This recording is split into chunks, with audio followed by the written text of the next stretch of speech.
Martin nikad nije previše pričao sa ljudima. Jedini sa kojim je pričao bio je njegov brat.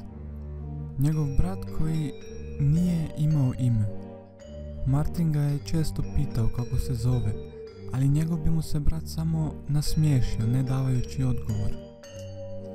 Jedne noći Martin se odlučio poigrati sa svojom mamom. Rekao je svome bratu neka ode do njene sobe i poigra se sa svjetlima i zalupi vratima. Nadao se da će se njegova mama nasmijati svemu tome. Nije se smijala od kako je njegov otac otišao i ostavio ih na cjedilu. Nakon par minuta planiranja, Martinov se brat ušuljao u sobu i počeo paliti i gasiti svjetlo. I nakon toga zalupio je vratima i vratio se u sobu. Sva u strahu, Martinova je mama skočila iz kreveta vrištajući od straha. Odjednom je stajala pored Martinovog kreveta i odmah primijetila da se on samo pravi kako spava. Izvukla ga iz kreveta i počela je vikati na njega i udarati ga. Nakon samo 2 minute prestala je i zagrlila je svoga sina.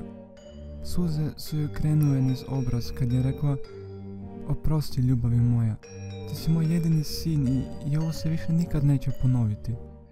Otkako sam izgubila bebu, jednostavno nisam svoja, a i tvoj me otac nakon toga ostavio." Nakon toga Martin ju je samo zapitao: "Mama, jeste li već imali ime za bebu?" "Da," odgovorila je. "Dječak se je trebao zvati Antonio, a cura Melanie." Nakon što je otišla iz sobe, Martin se okrenuo svome bratu i opet ga pitao: "Hej, kako se zoveš?"